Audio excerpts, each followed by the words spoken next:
Les crimes du Vatican, chapitre 4. Force étrangère. L'événement que je vais décrire a eu lieu dans un petit village situé dans les montagnes d'une île des Canaries au sud-est de l'Espagne. Ce village, autrefois si plein d'entrain, était devenu étrangement tranquille pendant la nuit. Dès le coucher du soleil, les villageois commençaient à chuchoter. Personne ne sortait plus la nuit et le soir, on n'entendait plus les chansons habituelles. Le cœur des villageois était transi de peur. Ils fermèrent leurs magasins tôt dans l'après-midi. Les voisins se disaient: Viens, demain, il faut mieux te dépêcher, il se fait tard. Le mal était entré dans leur village. Même les animaux en étaient terrifiés. On entendait des voix étranges, extraterrestres provenant de la maison de la veuve Carmen Montez, une femme fidèle du catholicisme romain. Les nuits de Carmen se transformaient en nuits d'horreur. En chuchotant, les villageois se demandaient si des morts marchaient vraiment dans leurs rues désertes. Carmen alluma la bougie et se mit à prier la Vierge Marie pour que cette horrible force ne revienne pas cette nuit. Cependant, son cœur battait et des gouttes de sueur perlaient sur son front. En se retournant, elle sentit une, une sorte de froideur le long de la colonne vertébrale. Elle put entendre la porte d'entrée s'ouvrir lentement. Cette même porte, elle l'avait bien fermée à clé avant le coucher du soleil. L'étrange force revint. Sainte Mère, cria Carmen, j'entends le bruit des chaînes qui traînent sur le plancher. Carmen était déjà allée demander de l'aide à son prêtre. Elle lui avait raconté toute l'horreur qu'elle avait vécue dans sa maison, comment elle avait entendu des hurlements et des cris dans la nuit. Nous croyons, répondit le prêtre, que ce hurlement provient des tortures subies par votre famille dans le purgatoire. Ils demandent plus de messes, plus de bougies allumées pour adoucir leurs tourments. Ils ressentent les souffrances de leur agonie. Vous priez les aider à arrêter tout cela. Ah, mon père, continua Carmen, nous sommes très pauvres, pourriez-vous nous comprendre? Je ferai tout mon possible, père. On dit alors beaucoup de messes, mais au lieu de cesser, cela empira. Toute la famille était effrayée, sauf Marguerite, qui était assise tranquillement dans sa chambre en récitant son chapelet. Marguerite se préparait à devenir carmélite, ordre catholique nommé frère de la bienheureuse Vierge Marie. Mais retournons quelques années en arrière, au moment où toutes ces nuits d'horreur avaient commencé. Carmen Montez avait une fille de 13 ans qui souffrait d'attaques épileptiques incontrôlées. Les médecins lui avaient dit qu'il n'y avait pas de remède pour la petite Marguerite. Carmen amena l'enfant dans un des lieux saints de la Vierge Marie en faisant un vœu que si la Vierge guérissait son enfant, elle ferait tout pour que la petite Marguerite devienne abbesse dans l'ordre des Carmélites. Pendant qu'elle priait devant la statue de la Vierge Marie, une étrange force descendit sur Marguerite. Les attaques dont elle souffrait cessèrent complètement. Les médecins restèrent stupéfaits. La petite Marguerite se rétablit. C'était vraiment une guérison miraculeuse, et Carmen en rendit gloire à la Vierge Marie. Le jour où Carmen voulut habiller Marguerite avec l'habillure brune des Carmélites pour voir comment celle-ci lui irait, une force pareille à un ouragan violent la frappa d'un coup assez fort. Cette force renversa tout dans la maison. Le prêtre du village se sentait troublé à cause des non-catholiques dans le village qui connaissaient les souffrances de Carmen Montez. Il désirait désespérément un miracle pour que la force de son église soit grandie, affaiblissant les non-catholiques. Aussi appela-t-il son évêque en demandant que quelqu'un vienne et apaise les âmes des morts dans le purgatoire pour qu'elles quittent la maison de Carmen. On me désigna pour l'aider et je me préparais pour l'exorcisme, en consacrant l'hostie en disant une messe appropriée. Un jour, pendant l'exorcisme, il sembla que toute la fureur de l'enfer se déchaîna sur la maison de Carmen Montez et cette force étrange devient de plus en plus intense. Je ne peux pas rester ici, criait Marguerite. Aidez-nous, demandait la mère. Tout cela se passa pendant que le prêtre local se trouvait devant leur porte. L'évêque lui avait dit de m'attendre car on m'avait prié de l'aider, moi, jésuite, instruit à faire de l'exorcisme et tout ce qui y est impliqué. Cependant, prié de les aider le plus vite possible, il était parti sans moi. Il essaya d'ouvrir la porte, mais dès qu'il toucha la poignée, quelque chose s'est mis en travers. Ensuite, quelqu'un fit sauter la porte et une force l'entraîna dans la maison par la baie de la porte. Puis la porte fut refermée violemment et ceux qui se trouvaient dehors entendirent le cri de leur prêtre. Arrivé au village, au lieu de trouver le prêtre, je rencontrai son assistant. Je lui demandai où était le prêtre. Il vient de partir et nous attendra, Père Rivera. Il vient de partir et nous attendra, Père Rivera. Cela ne me plaît pas. Il aurait dû m'attendre ici, répondis-je. La procession partit de l'église vers la maison de Carmen Montez. Les gens nous voyaient porter les objets saints de l'église romaine en forme de croix et toute la circulation s'arrêta par révérence. On savait qu'il s'agissait de funérailles ou d'exorcisme. Les gens sortaient de leur voiture pour s'agenouiller. Ils faisaient le signe de la croix comme si c'était Jésus-Christ en personne qui passait devant eux sous forme de ce petit objet, hostie. Ils avaient peur de foncer l'hostie. Dieu, clergé ou leur église. Où était le prêtre? Demandai-je. Il est là-dedans, dit l'assistant.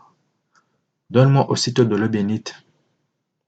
Pendant ce temps, la vaisselle de cuisine volait par les fenêtres cassées. On entendait une voix. Dieu, aide-nous, Sainte Mère. Entrons, dis-je. J'ai peur, père, dit l'assistant. Ne te fais pas de soucis, tu n'as qu'à me suivre. Père Rivera, regardez, la porte s'ouvre, remarqua l'assistant. Le prêtre fat, jeté dehors, la tête en avant, tout ensanglanté. Est-ce qu'il est mort, Sainte Mère de Dieu? Il est mort, coupé en morceaux, comme s'il était dépecé au couteau. Vous ne devez pas entrer, criait l'assistant effrayé. Je dois entrer. Vous aussi, vous serez tués. Une force invisible me saisit et m'entraîna par la baie de la porte dans la maison. Les gens terrifiés se disaient que j'allais mourir, que j'allais trouver la mort. Je me mis à tourner comme une toupie, montant jusqu'au plafond. Quelqu'un me déshabilla et mes vêtements furent complètement déchirés. La scène à l'intérieur était un vrai désastre, un vrai cauchemar. Les filles de Carmen Montez se trouvaient tantôt sur le plancher, tantôt elles volaient dans l'air à toute vitesse en vomissant une matière verte. Cependant, la force déchaînée ne s'approchait point de Marguerite. J'entendais des cris et des éclats de rire. Un vent violent cassait les meubles et d'autres objets et les faisait voler partout dans la maison. Les chaises se rompaient. Finalement, je tombais sur le plancher couvert de mousse et de mucus vert. Au moment où j'essayais de bénir la maison avec de l'eau bénite, la tante de Marguerite s'écriait soudainement: Père, vous n'avez pas de croix. Elle se pencha et à travers le plancher saisit des ciseaux, les ouvrant en forme de croix. La force passa tout de suite dans une autre chambre. À ce moment-là, tous ceux qui m'aidaient entrèrent par la porte d'entrée. Je saisis la croix et entamai une prière en latin. À peine commençai-je à prier que les jeunes filles tombèrent sur le plancher. On entendait du vacarme, des cris et des éclats de rire. Moi, je pris l'hostie, gâteau de Dieu, et je le donnai tout d'abord à Marguerite, qui était au centre de toute l'activité. Puis j'offris l'hostie à tous ceux qui étaient présents. Les voix disparurent lentement. Enfin, la force partit. Après tout cela, la maison avait l'air d'une boucherie. Étaient-ce vraiment les âmes des morts? Non, c'étaient des démons. L'hostie et la croix avaient-elles vraiment chassé cette puissance démoniaque? Non, c'était un plan subtil des démons pour que les gens s'approchent de plus en plus de ces prêtres pour être protégés au péril de leur vie. Les anges en rébellion contre Dieu ou les démons sont devenus l'armée des mauvais esprits. Ils sont capables, rusés, intelligents et puissants. Pour mieux comprendre leur activité, il faut retourner dans le passé. Le but des démons est de développer un système religieux occulte au moyen duquel ils pourront contrôler le monde, un système auquel le peuple croit, pour lequel il sera prêt à tuer et même mourir. Pour présenter leur système au monde, les démons se sont servis de deux personnes à Babylone, Sémiramis et Nimrod. Sémiramis s'était marié avec Nimrod, son propre fils. Babylone fut la première ville bâtie après le déluge. Les démons y établirent leur agence de représentation ou présidence. Sémiramis était la reine de Babylone. Nimrod dirigeait le peuple dans la rébellion contre Dieu. Les démons y posèrent le fondement de leur machinerie religieuse, au moyen de laquelle ils contrarieraient l'œuvre de Dieu et enverraient des milliers de gens à la mort et à la ruine éternelle. Voici comment cela fut réalisé par Sémiramis. C'était une sorcière puissante et très belle, complètement dévouée aux démons. Il lui inspirait de nombreuses idées. Sémiramis incita l'humanité à se rebeller contre la loi de Dieu concernant le mariage. Elle institua le célibat religieux, servant de couverture religieuse à l'adultère, à la fornication, à l'homosexualité, à la sodomie et au lesbianisme. C'est l'origine du célibat catholique romain. Le célibat, à ce qu'on prétend, fait la sainteté d'un prêtre. Aujourd'hui, comme au temps de Sémiramis, les catholiques croient que le sacrement du Saint-Ordre célibat est supérieur au sacrement du mariage. C'est ainsi que la tradition des démons est mise au-dessus des commandements de Dieu.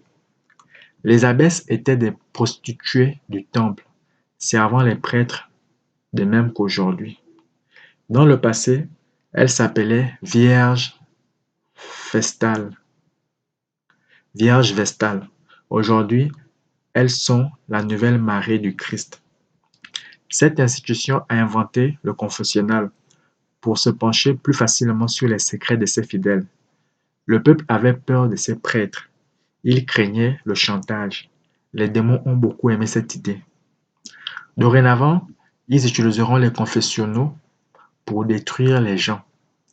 La mort par crucifixion est aussi une des idées des démons. À l'origine, les croix étaient utilisées comme symbole occulte et adorées dans l'ancienne Babylone et en Égypte. Voilà les différentes croix qui sont à l'origine des symboles occultes. Nimrod était le maître de la guerre, magicien et sorcier. Il contribua au développement de l'astrologie. Il institua également la magie blanche et noire. C'est celui qui est appelé Moloch. Les sacrifices faits à Moloch étaient très étranges. Dieu, le Créateur, a établi le système de sacrifice d'animaux en tant que symbole de la turpitude du péché. Sémiramis, de son côté, se proclamait déesse et demandait qu'on lui sacrifie des enfants. Sur leur poitrine, on gravait le signe de la croix et on leur arrachait le cœur. Sémiramis était l'incarnation du mal. Un des fils de Noé, Sem, patriarche de Dieu, qui vivait à cette époque, tua Nimrod, mettant ainsi fin à cette pratique occulte. Mais le peuple pleurait Nimrod. Leur héros était mort. Les démons tournèrent la mort de Nimrod à leur profit. Sémiramis proclama Nimrod Dieu et l'appela Baal, Dieu du soleil, alors que, pour elle-même, elle choisit la lune comme symbole. Elle exigeait que la lune soit adorée. Ensuite, elle devint enceinte, tout en affirmant être toujours vierge. Elle mit au monde un fils qu'elle nomma Tammuz et disait à tous qu'il s'agissait de la réincarnation de Nimrod. Sémiramis prétendait que l'esprit divin s'était incarné en elle comme mère. Elle se considérait vierge divine, mère, et sa statue, la représentant avec son fils Dieu, se rencontrait partout. Sémiramis attestait que Tammuz était leur sauveur. Par la suite, cette idée sera exploitée par les démons en vue de séduire des millions de personnes. L'histoire témoigne que les croyances sur Nimrod et Tammuz se sont répandues dans le monde entier. C'est ainsi qu'elles sont devenues populaires dans la religion aussi bien que dans la mythologie. Les dieux et les déesses furent l'objet de rêves et des espoirs. Ce fut là le fondement de tout un système mensonger. Donc l'idolâtrie après le déluge est venue de Nimrod et de Sémiramis. Et on peut voir ces statues dans presque toutes les religions, que ce soit en Afrique, en Asie, en Europe, en Amérique. Sémiramis et Nimrod ainsi que Tammuz, leur fils, est représenté partout, dans toutes les religions, sous des noms différents. Aujourd'hui, on la connaît sous le nom de Vierge Marie et bébé Jésus. En Égypte, on la connaissait sous le nom de Isis et Horus, son fils. Mais partout, vous allez toujours voir que c'est toujours le symbole de la maman avec son bébé. Et ici en Asie, on l'appelait aussi Avalokitesvaras. Moi, je crois que ça doit être en Inde au Tibet, un truc comme ça. Donc, dans toutes les religions antiques, après Nimrod, bien sûr, après Babylone plutôt, Sémiramis et son fils ont continué à exister. Ce ne sont que les noms qui ont changé. En certains lieux, on l'appelait Astarté, en d'autres lieux, on l'appelait Vénus, en d'autres lieux, on l'appelait Isis, en d'autres lieux, on l'a appelé euh, Aphrodite, ainsi de suite. Au Japon, Kami Materazu, ainsi de suite. C'est la même divinité, ce sont les mêmes divinités, c'est les noms qui changent. Donc c'est toujours Sémiramis, Baal, son mari, et qui était également son fils, appelé Nimrod, ainsi que l'enfant qu'elle mis au monde, qu'elle s'appelait Tammuz, qui est représenté partout sur les différents statues qu'on a vus. Alors,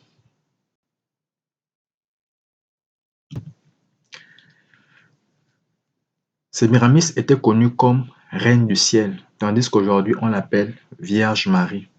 Au cours de l'histoire, elle se montra en divers lieux, prenant la forme de personnes différentes.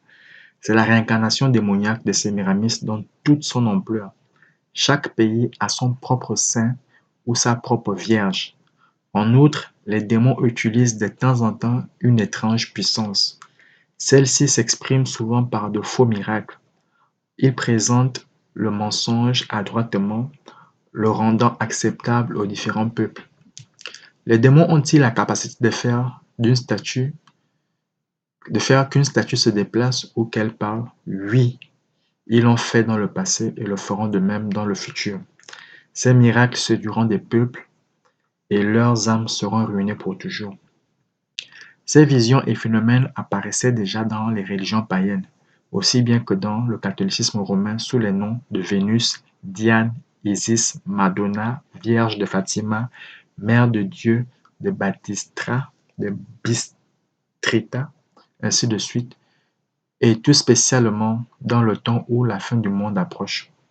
Ces miracles seront utilisés comme une force motrice, tout comme auparavant. La vision de Fatima était un grand truc politique inventé par l'Église romaine.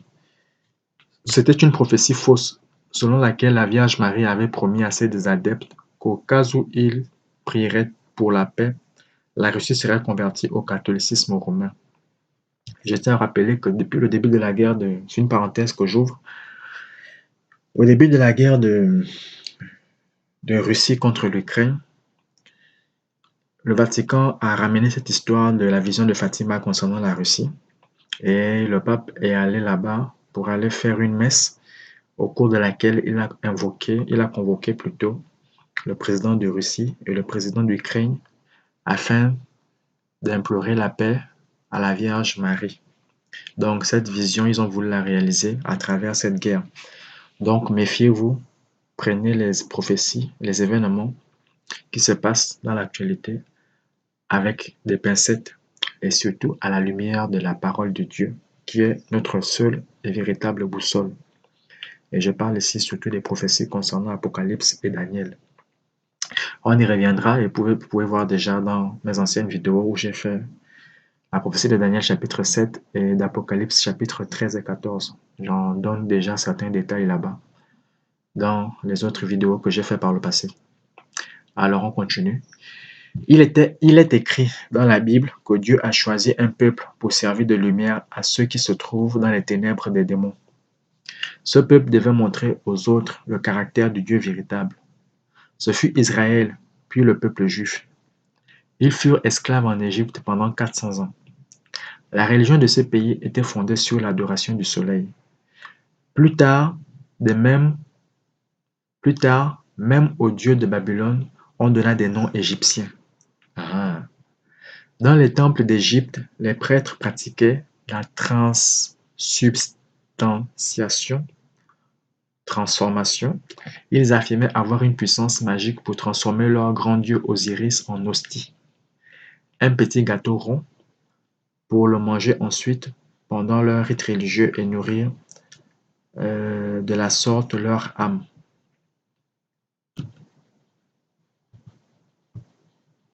Alors nous voyons ici les hosties. Hostie, qui est le symbole en réalité du dieu soleil, appelé Baal ou Nimrod ou encore Osiris en Égypte.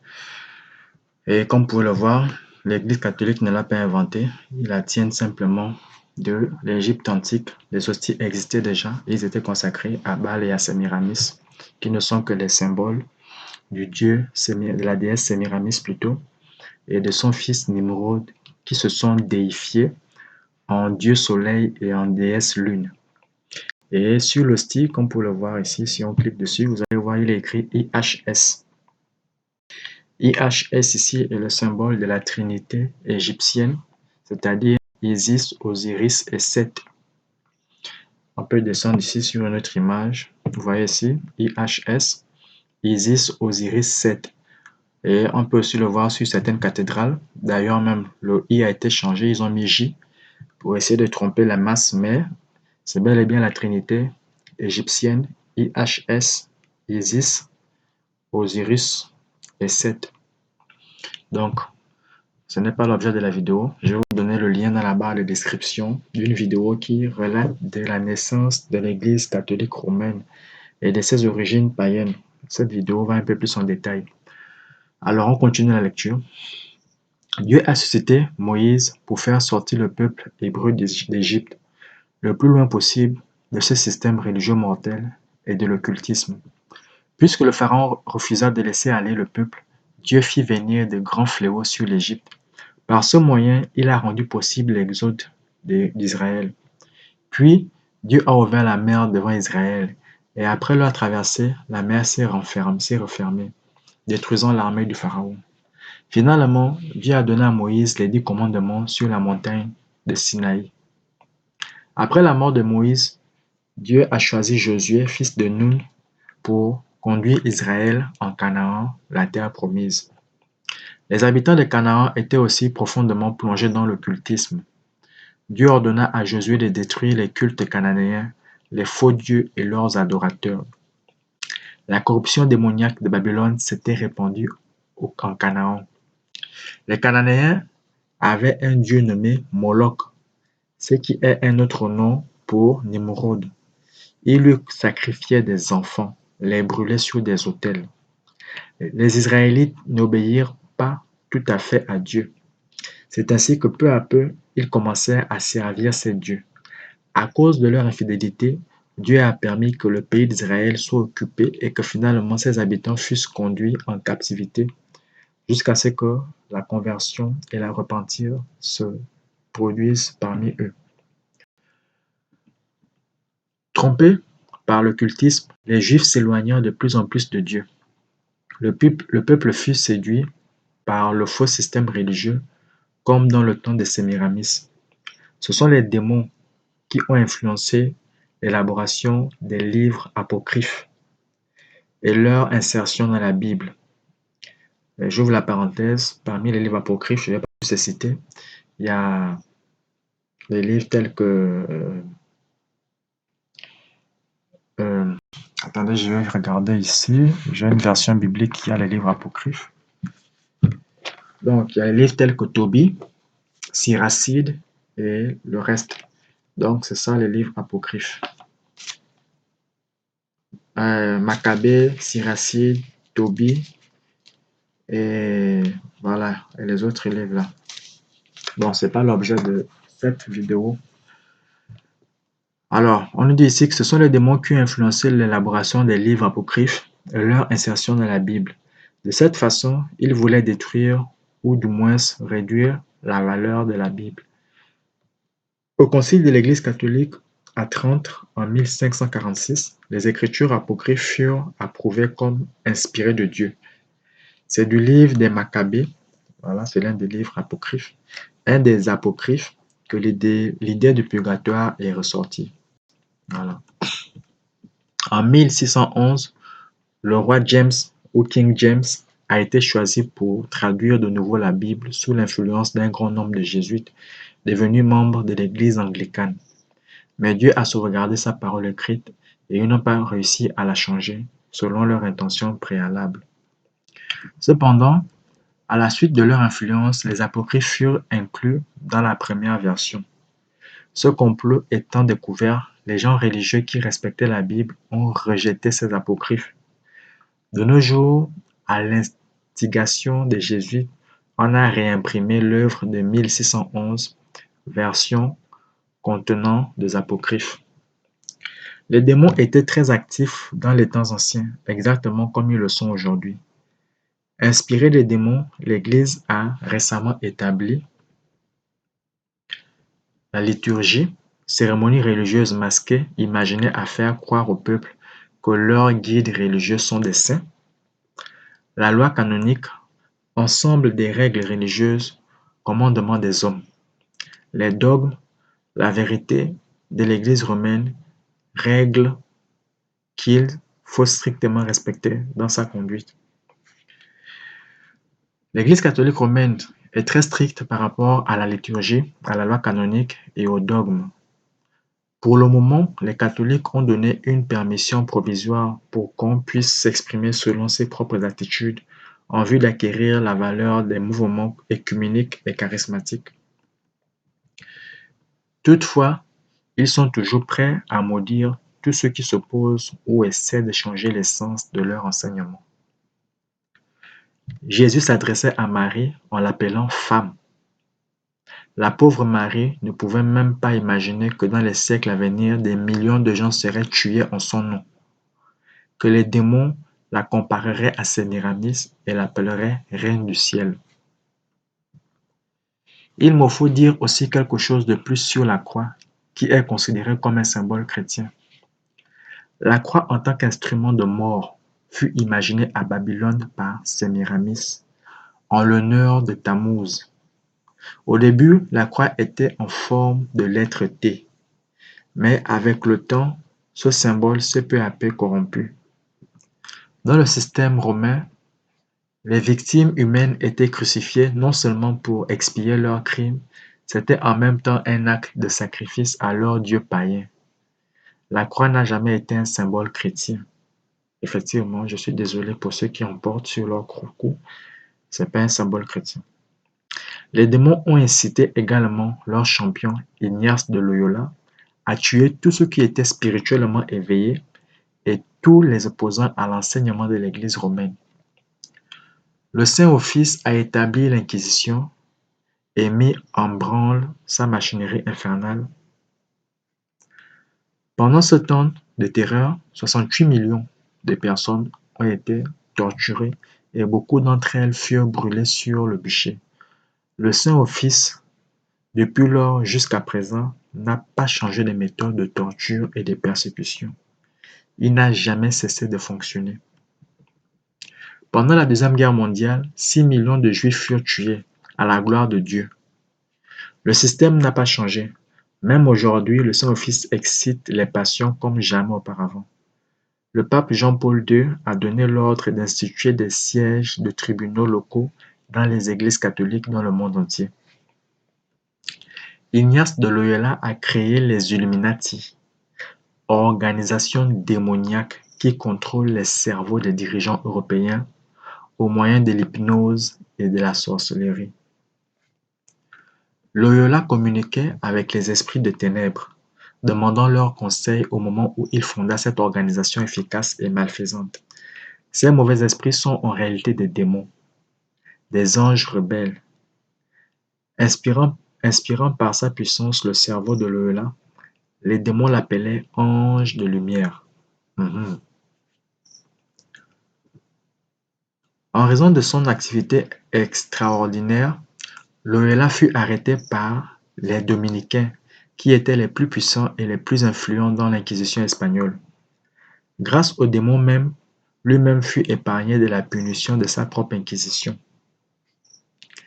Ignace de Loyola alla tout d'abord voir le pape en lui proposant le concept d'un nouvel ordre de prêtres, dit Compagnie de Jésus ou jésuites, dont l'intention serait de servir sa sainteté. Le pape accepta l'idée et Loyola devint le premier général jésuite. Il développait ses exercices spirituels pour atteindre la perfection spirituelle. Par la méditation systématique, la prière, l'introspection, la sorcellerie et l'illumination, Loyola tombait en extase. On le voyait même planer au-dessus du plancher. Aujourd'hui, il y a beaucoup de jésuites et tous sont sous l'influence de la puissance démoniaque, comme je l'étais moi-même pendant que je faisais partie de leur organisation. Les démons ont formé leur élite, l'ordre jésuite, pour qu'ils les suivent aveuglément en tout. Loyola puisait ses idées dans la science de la Grèce antique, dans l'occultisme et dans les sciences. Il désirait que ses prêtres deviennent l'intelligence de l'ordre religieux catholique romain. Loyola utilisait la philosophie, la logique, la psychiatrie, la psychanalyse, la psychothérapie, la psychologie, la parapsychologie, l'hypnose, la télépathie. Aujourd'hui, toutes ces disciplines sont considérées comme étant du domaine de la science. Je tiens à ouvrir une parenthèse. Je vais chercher le lien de cette vidéo qui explique le danger de la plupart de ces domaines, soi-disant médicaux, qui sont originaires d'Asie. La plupart de ces activités, de ces domaines sont liés aux démons. Depuis l'hypnose jusqu'au yoga, ces pratiques sont démoniaques. À vous de creuser aussi, de faire vos enquêtes, de faire vos recherches, parce que je ne peux pas tout livrer en une seule vidéo, et même pas en 10, même pas en 20, parce qu'il y a beaucoup de choses à dire sur tout ce qui se passe dans le monde occulte et sur le plan religieux. La méditation transcendantale était pratiquée dans les couvents comme une discipline fondamentale, par concentration et répétition des noms des saints et de la Vierge Marie, ce qui provenait de Sémiramis, ou bien par les prières adressées à ces saints et leur glorification. Ces gens attiraient de cette manière les démons. De nos jours, un bon exemple à cet effet, c'est la méditation transcendantale, dont le mantra est en fait le nom d'un puissant démon des Indes. Ah, vous qui faites des choses parce que c'est à la mode là, méfiez-vous. Par la répétition du nom du démon, il le convoque et à la fin, il les obsède et devient leur guide. Le fait de connaître le spiritisme donne aux prêtres jésuites la puissance de contrôler les autres peuples. Ignace de Loyola est devenu l'un des dirigeants de l'Église romaine. Il a mis son organisation occulte Illuminati sous l'égide de l'institution catholique romaine. Les Illuminati sont alors devenus la branche la plus importante de l'ordre des jésuites, mais en secret. Loyola n'ignorait pas que les Illuminati seraient capables de contrôler l'économie mondiale, le système bancaire international, les puissances militaires, toutes les branches de l'occultisme et toutes les religions du monde et de pousser l'humanité à s'agenouiller devant le pape. Nul groupe de gens n'a plongé plus profondément dans l'occultisme que les jésuites. Leur étude intense de l'occultisme et leurs activités les conduisent de plus en plus près des démons. Aujourd'hui, ils travaillent dans le monde entier avec les experts en occultisme en leur envoyant de l'eau bénite. Voilà. Donc, j'espère que c'est assez clair. et que cela va ouvrir l'esprit à beaucoup de personnes. On a tendance à nous fatiguer l'esprit dans les médias avec les Illuminati, les francs-maçons et consorts, sans mettre l'emphase sur ceux qui les coiffent tous, sur le plan spirituel, sur le plan militaire, sur le plan géostratégique, c'est-à-dire les jésuites, qui n'est autre qu'un service militaire ou une branche du Vatican. Donc j'espère que vous êtes maintenant avertis. Le 8 juillet 1980, le pape Jean-Paul II a déclaré qu'il n'avait rien à redire à l'occultisme fondé sur l'esprit du culte africain, quand celui-ci est imprégné de catholicisme.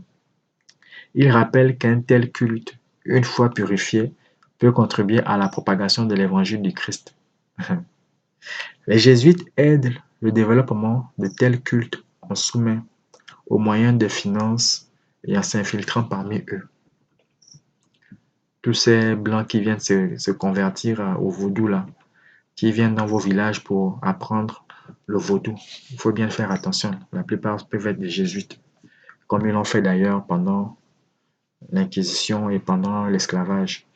Ils viennent toujours en forme d'amis, ils prennent connaissance de vos réalités, de vos armes, de vos stratégies, de vos forces spirituelles, et une fois qu'ils en ont le contrôle, ils sont libres de faire ce qu'ils veulent de vous. Et jusqu'à présent, ils n'ont pas changé de stratégie, et plein d'Africains qui disent avoir des puissances surnaturelles sont toujours leurs premières victimes, malheureusement. C'est bien d'avoir des puissances, mais c'est aussi bien d'avoir une cervelle. Les jésuites aident le développement de tels cultes en soumet aux moyens de finances et en s'infiltrant parmi eux. Chaque corps religieux nouvellement formé, ou bien une société, peut-être même secrète, est immédiatement visité par quelques jésuites. Ce nouveau corps sera vite influencé par ces visiteurs intelligents et aimables qui se porteront, à l'aide de son développement. En réalité, ils travaillent n'ayant qu'un seul but, servir les intérêts du Vatican. Quand on a su que Loyola avait fondé l'organisation des Illuminati, les jésuites ont employé un autre membre fidèle du nom d'Adams Weishaupt, aussi sous sermon. Son devoir était de faire semblant de quitter l'ordre jésuite et d'être le promoteur des Illuminati le 1er mai 1776. Cela a été fait pour montrer au monde que le système catholique n'a rien à voir avec les Illuminati. Nous devons comprendre que ce système n'a jamais été une religion chrétienne. Il est une imitation en tout. Leur Dieu, leur Jésus, leur Saint-Esprit ne se trouvent pas dans la Bible. Je le confirme pour avoir lu la Bible entièrement. Permettez-moi de l'expliquer. Avant l'explication, moi je vais ouvrir une parenthèse. Alors, quand vous suivez les documentaires, et je crois que beaucoup de ces documentaires ont pour objectif d'écarter les gens le plus possible de la vérité, comme ils l'ont dit, qu'aucun lien ne se fasse jamais avec le Vatican. Adams Weishaupt, l'allemand, est représenté comme étant le fondateur des Illuminati en 1776, et c'est ce que la plupart des documentaires et des médias publient. Et à force de lire et de regarder les médias, j'ai fini par comprendre en fait que beaucoup de médias semblent faire de la récitation. Ils se passent tous le mot les uns après les autres. Et je crois que très peu en fait creusent vraiment concernant certaines vérités populaires. Comme une vérité populaire, on finit par tous la répéter sans avoir des preuves, sans creuser réellement. Adams Weishaupt n'est pas le fondateur plutôt de la Société des Illuminati. Il en était membre et non le fondateur. Et d'ailleurs, c'est le 1er mai 1776 qu'il aurait soi-disant fondé cette société. Alors que les Illuminati existent depuis 1647 environ. Et c'est Ignace de Loyola, le catholique romain, sous serment, qui créa cette société et d'ailleurs qui en fit le premier président ou le premier prêtre. Alors on continue, parce que ce n'est pas l'objet de la vidéo. Nous devons comprendre que ce système n'a jamais été une église chrétienne. Il est une imitation en tout. Permettez-moi de l'expliquer. Jésus a dit, laissez venir à moi les petits enfants et ne les en empêchez pas, car le royaume de Dieu est pour ceux qui leur ressemblent. Marc 10, verset 14. Il a ainsi témoigné de son amour envers les enfants. Or, les prêtres catholiques romains disent aux parents catholiques que le baptême des petits est absolument nécessaire au salut, car si l'enfant meurt non baptisé, il ne sera pas accepté par Dieu. Vous voyez la contradiction? Les parents ne connaissent pas les cérémonies anciennes relatives à l'acte de sacrifier des petits-enfants à Baal, et qu'à cette occasion, on utilisait l'huile et le sel. Le même rite est maintenant pratiqué sur leurs enfants. Les parents exposent de cette façon leurs petits innocents à l'influence des démons babyloniens. Vous voyez, quand un peuple ne connaît pas d'où il vient, il ne peut pas savoir où il va. Quand on ne connaît pas l'histoire, il est difficile de comprendre ce qu'on est en train de faire. Et quand on est dans l'ignorance, on est facilement manipulable.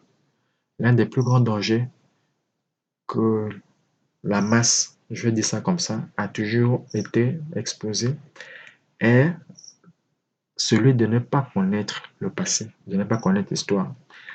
Bien qu'on ait été à l'école, ce genre de choses ne nous sont pas données, ne nous sont pas dites à l'école parce que on n'aimerait justement pas qu'on le sache. Pourquoi? Parce que le moins on en sait et le plus on sera manipulable. Et comme Salomon l'a dit, il n'y a rien de nouveau sur la terre. Tout ce qui a été sera encore. Tout ce qui est sera. Et c'est pour cela que toutes ces pratiques qu'on croit être venues de l'Église catholique romaine, en fait, remontent à Babylone, qui est la mère de tout le paganisme de l'époque après le déluge. Donc, le prêtre exige qu'on procède à un rite par lequel, prétendument, les puissances démoniaques seront chassées de l'enfant, et pour le protéger, le prêtre met par l'huile le signe occulte de Tammuz sur la tête de l'enfant en forme de croix. Ah. Ensuite, il met du sel dans la bouche de l'enfant et celui-ci est baptisé par l'eau. Le petit enfant devient alors membre de la grande religion babylonienne du Vatican. Les catholiques croient que par ce rite, l'enfant est purifié du péché originel, qu'il devient l'enfant de Dieu. Huss croit que le petit enfant est né de nouveau. Satan utilise aussi la messe, imitation de la Pâque, qu'on appelle sacrement de la Sainte Eucharistie.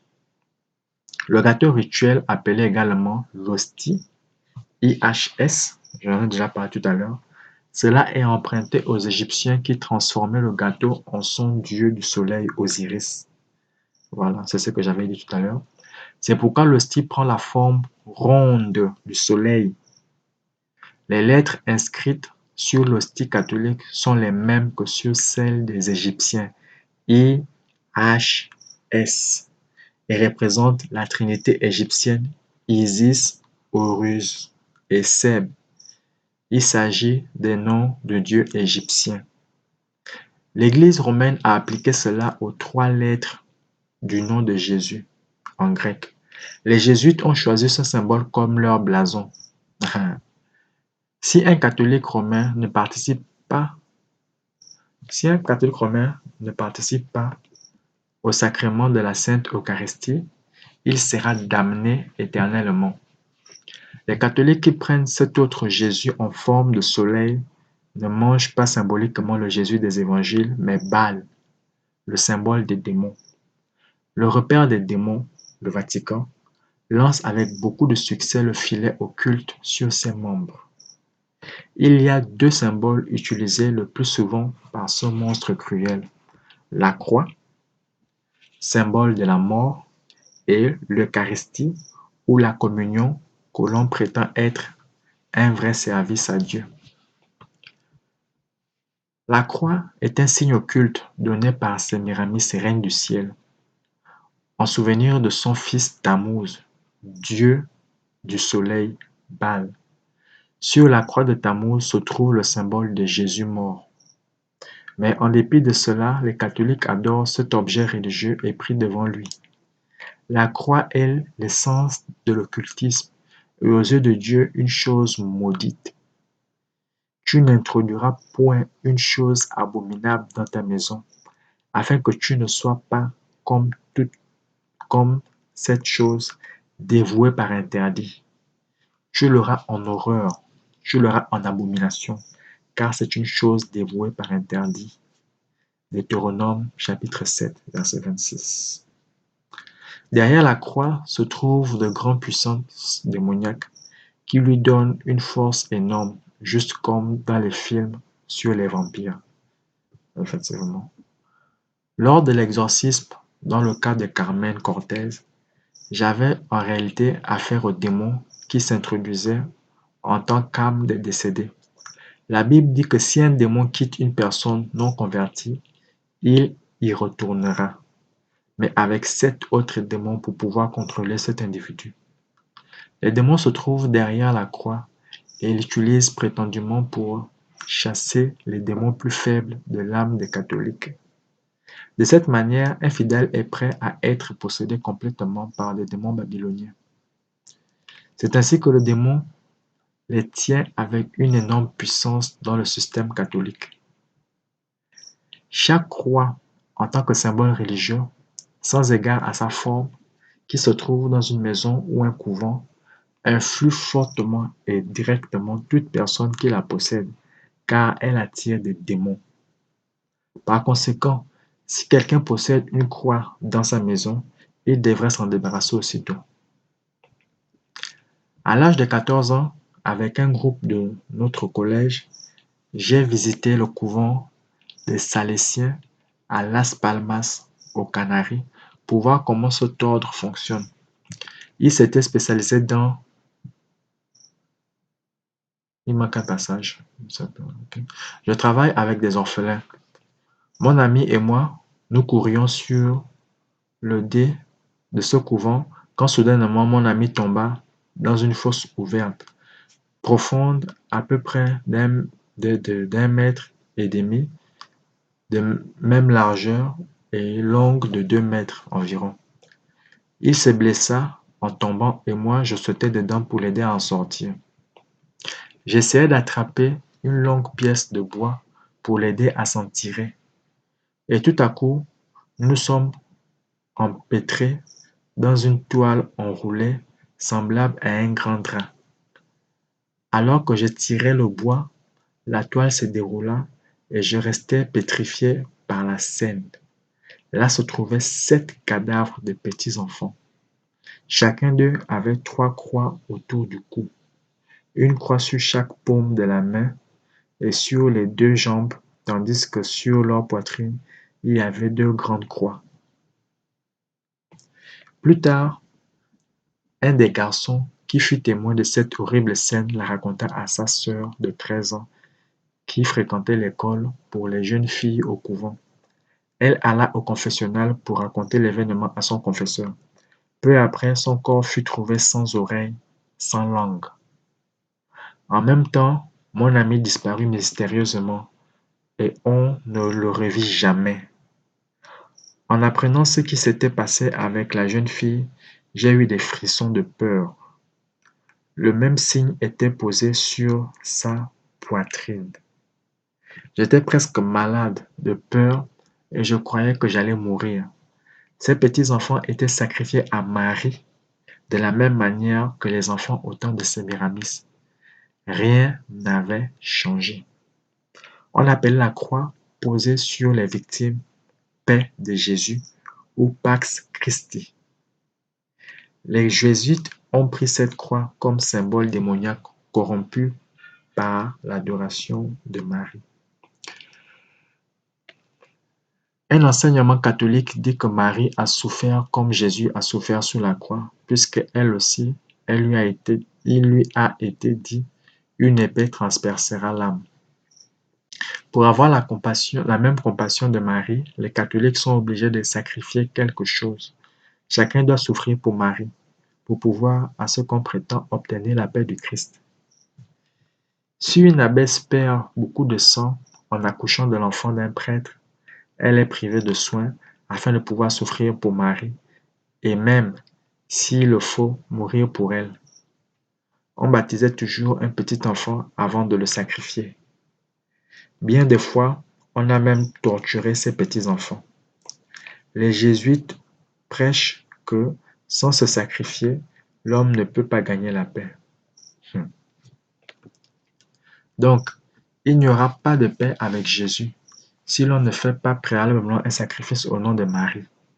Ils disent que Marie sauvera la personne qui souffre pour son fils, et cette personne fera la paix avec lui. C'est la raison pour laquelle on pose des signes en forme de croix. Un tel enseignement est tout à fait occulte et contraire à la Bible. Et on peut voir que la Marie catholique, en fait, n'est autre que Sémiramis. Au temps où j'appartenais aux Jésuites, j'ai visité Lourdes en France et vu beaucoup de miracles de guérison produits par les démons. Les gens soi-disant guéris attribuaient toute la gloire à la Vierge Marie. Les multitudes s'en allaient dans l'admiration sans savoir que les esprits démoniaques peuvent aussi faire des miracles.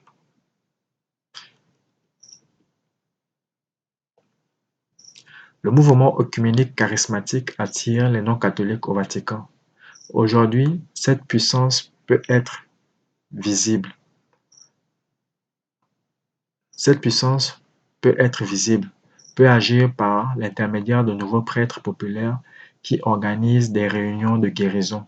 La guérison se produit tandis que dans le fond, il y a une idole, la mère de Dieu.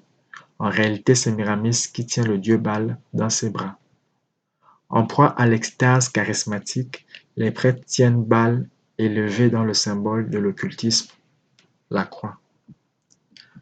Nous avons déjà constaté que leur Jésus, c'est Tammuz, leur Marie, c'est Miramis, alors que leur hostie est prise des Égyptiens et représente le dieu du soleil, alors que la croix catholique, c'est l'essence de l'occultisme.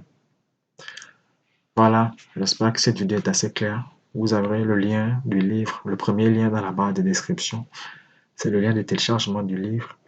Je vous invite à partager cette vidéo, à mettre des likes, à commenter si vous voulez, et surtout à partager pour que les personnes qui vous entourent, vos frères et sœurs qui sont dans l'ignorance, aient connaissance de ce livre très peu populaire écrit par ces prêtres jésuites catholiques romains, ce ex-prêtre jésuite catholique romain Alberto Rivera, qui fut assassiné dans des conditions atroces, mais qui a pu laisser ce témoignage avant de s'éteindre.